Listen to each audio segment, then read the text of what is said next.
(12월 2일) 오늘의 말씀은 전도서 3장 1절에서 15절입니다.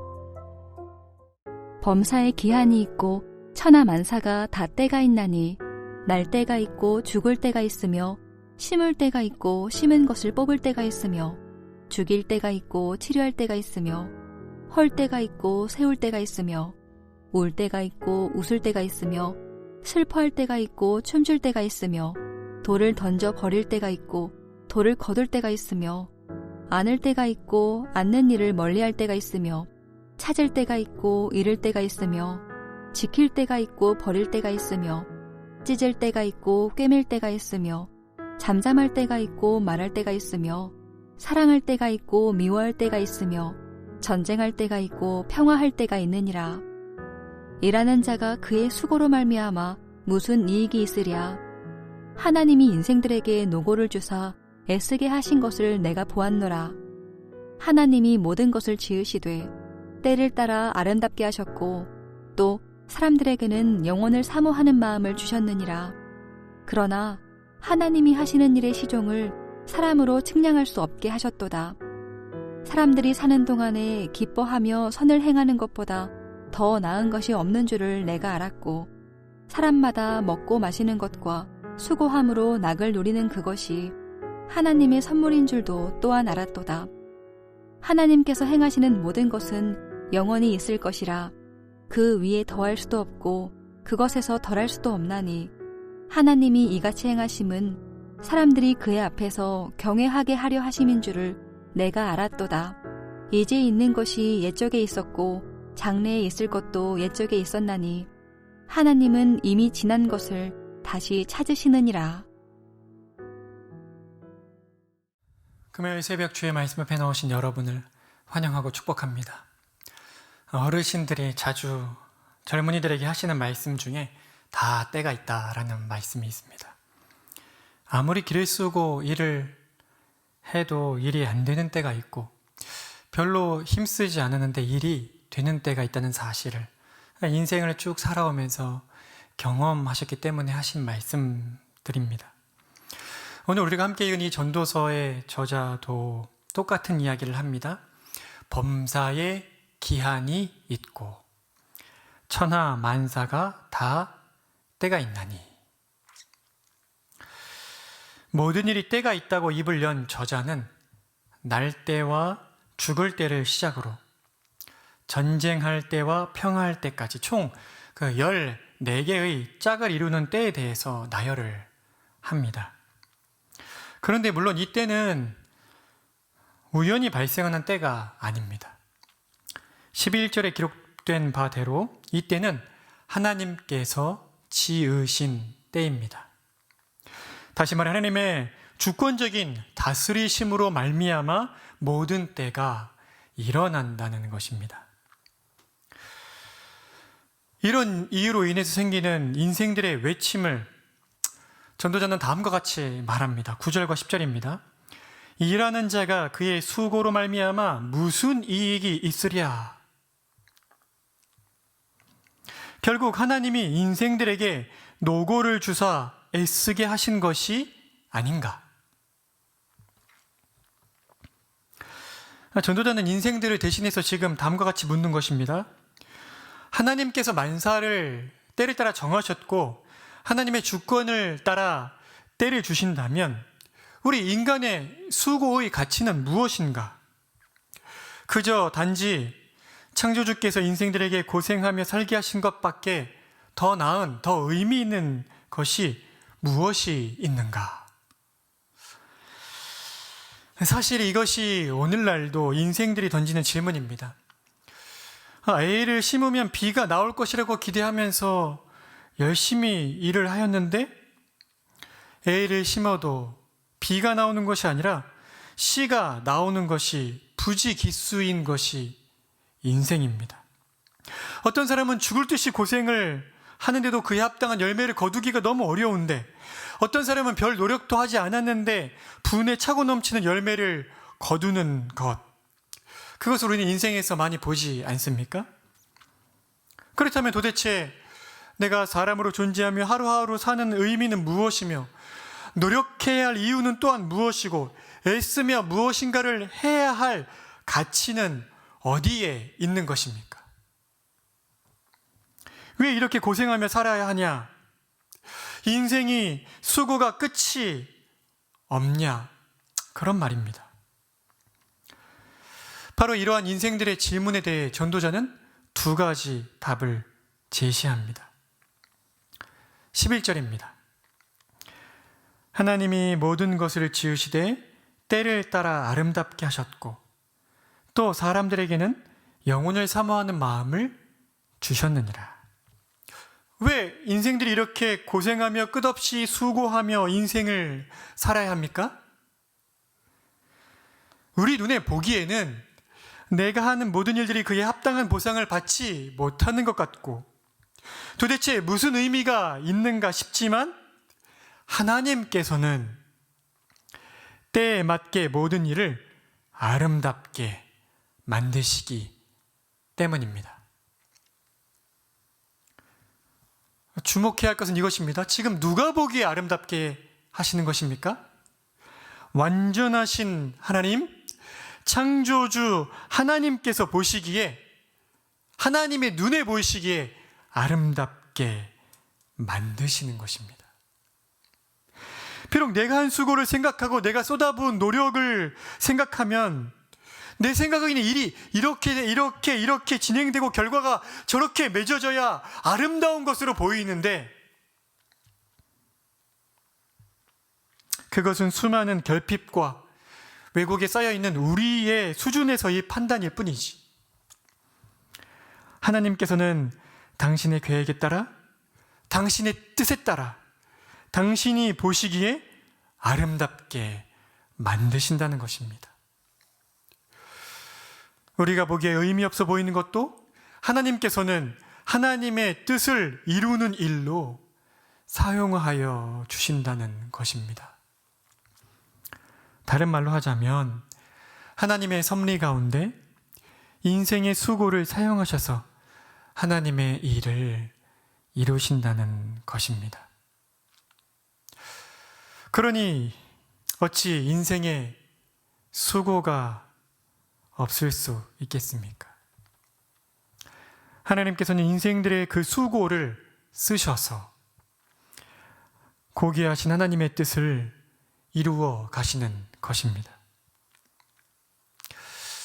이어서 전도자는 왜 인생의 수고가 의미 있는지, 왜 인생들이 애쓰며 살아야 하는지 또 다른 이유를 하나 언급합니다. 사람들에게 영원을 사모하는 마음을 주셨느니라. 하나님께서 인생들에게, 사람들에게 영원을 사모하는 마음을 주셨기 때문입니다. 원어적인 의미로 다시 한번 바꾼다면 사람의 마음속에 영원을 두신 것입니다. 그러니까 인생들이 자신의 삶을 영원과의 관계성 속에서 생각하도록 만드셨다는 것입니다. 아주 쉬운 말로는 종교성을 두셨다는 것입니다. 그냥 자고 일어나고 밥 먹고 일하고 즐기고 또 밥 먹고 일하고 자고 이렇게 아주 단순하게 살면 되는데 그렇게 단순하게 살 수 없게, 아무 생각 없이 살 수 없게 지으신 것입니다. 그 일이 어떤 일이든지 영원의 관점에서 생각하게 하심으로 진정한 의미가 무엇인지를 궁구하게 만드시고 그 안에서 진정한 가치를 발견하지 않고는 못 견디는 존재로 인간을 만드신 것입니다. 그런데 만일 이 인생들이 스스로 일상을 영원과 인걸짓고 그 안에서 진정한 의미를 발견할 수 있었다면, 그러면 인생들이 일하는 자가 그의 수고로 말미암아 무슨 이익이 있으랴? 이런 질문을 할 이유가 있겠습니까? 하나님께서 인생들에게 영원을 사모하는 마음을 주셨으나 11절 후반절의 말씀처럼 어떤 일의 시작과 끝을, 그 시종을 사람으로 측량할 수 없게 만드셨기에 여전히 인생들이 수고하지 않을 수 없는 것입니다. 그렇다면 이제 우리는 이런 질문을 하지 않을 수가 없는 것입니다. 하나님께서 지금 인생들을 두고, 좀 송구한 말씀이지만, 장난치시는 것입니까? 인생들의 수고를 하나님의 주권 아래서 아름답게 사용하여 그분의 뜻을 이루시는 것도 알겠고, 영혼을 사모하는 마음을 주신 것도 감사한 일인데, 일의 시중을 측량할 수 없게 하시면 이게 또 다 무슨 소용입니까? 왜 이렇게까지 하시는 것입니까? 전도자가 답합니다. 14절입니다. 하나님께서 행하시는 모든 일은 영원히 있을 것이라. 그 위에 더할 수도 없고 그곳에서 덜 할 수도 없나니 하나님이 이같이 행하심은 사람들이 그의 앞에서 경외하게 하려 하심인 줄을 내가 알았도다. 왜 이렇게 하시는 것입니까? 인생들로 하여금 하나님을 경외케 하시기 위해서입니다. 겸손히 하나님을 바라고 하나님을 의지함으로 하나님의 행하시는 뜻을 발견하게 하시고, 또 더 나아가서 영원에 잇대어 영원하신 하나님 안에서 인생의 참된 가치와 의미를 발견하게 하시기 위해서라는 뜻입니다. 다시 한 번 더 말하자면, 믿음이 없는 인생들은 하나님을 찾고 하나님 앞으로 나와 하나님을 경외케 하시려는 것이고, 구원을 얻어 믿음의 자녀들이 된 자들은 계속해서 하나님을 경외하는 삶의 영광을 더욱 풍성히 누리게 하시기 위해서이신 것입니다.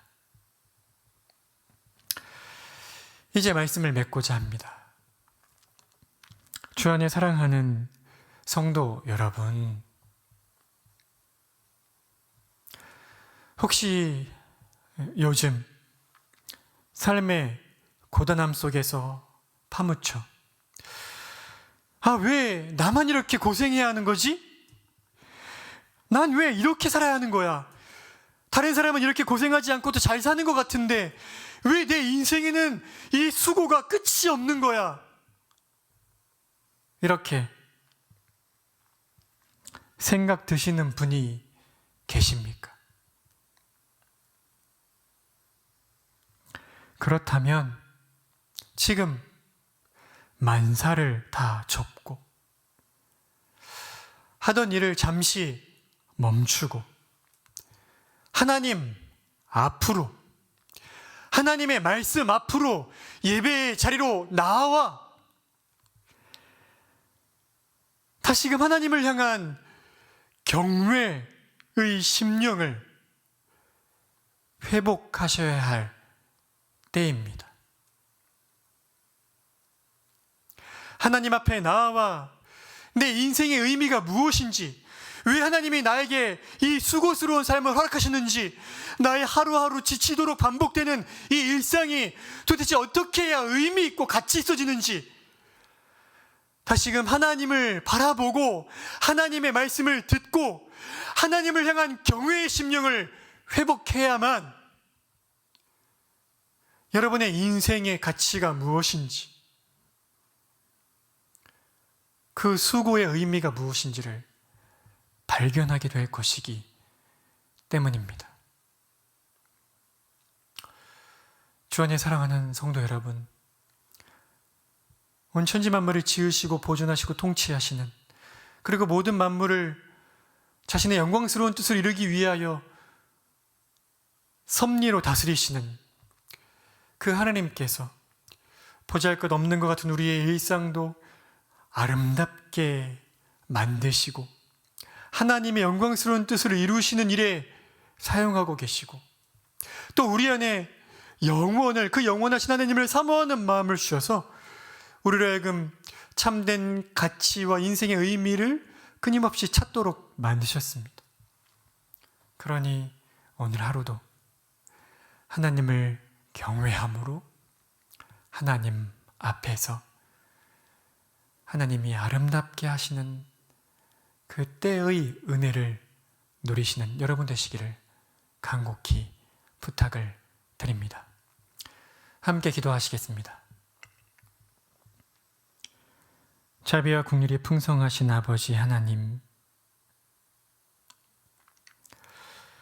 왜 이렇게 나의 인생이 수고가 끝이 없는지, 왜 이 고단한 인생을 계속 살아야 하는지 의문이 들 때가 많습니다. 하나님께서 인생으로 하여금 수고하게 하심이, 또 인생들로 하여금 영혼을 사모하는 마음을 갖고 인생의 참된 의미와 가치가 무엇인지를 끊임없이 찾게 하시는 것이 하나님을 경외케 하기 위함이라고 전도자를 통해 우리에게 말씀하여 주시니 감사합니다. 참으로 수고로움으로만 가득 찬 것 같고 아무 의미가 없는 인생이 의미 있는 인생이 되고 영원에 잇댈 수 있고 가치가 있어지는 것은 하나님께서 이 인생들을, 우리의 이 일상을 통해서 하나님의 영광스러운 일들을 이루신다는 그 사실을 깨닫고 그 은혜를 누릴 때에만 가능한 일인 줄 아오니, 하나님, 삶의 노고와 고단함으로 인하여 지친 우리 성도들의 심령을 하나님 앞으로, 예배의 자리로, 말씀 앞으로 이끌어 주셔서 성령님께서 말씀을 통하여 말씀과 함께 역사하심으로 우리의 잠든 심령을 깨워주시고 우리의 일상이 허무로 끝나는 일상이 아니라 영원하신 하나님께서 하나님의 영광스러운 일을 이루시기 위해 사용하시는 일상임을 깨닫고 감격하고 감사함으로 우리의 일상을 하나님과 동행하는 우리들이 될 수 있도록 은혜를 베풀어 주시기를 원합니다. 우리 성도들 중에 하나님 바쁜 일상에 치여서 주 앞에 나오지 못한 채 고단함에 슬피 울며 눈물 흘리는 지체들이 있습니다. 성령께서 그 심령을 일깨우시고 은혜를 허락하셔서 말씀을 사모하는 마음으로 예배의 자리에 나아와 하나님을 경외하는 심령을 회복할 수 있도록 은혜를 베풀어 주십시오.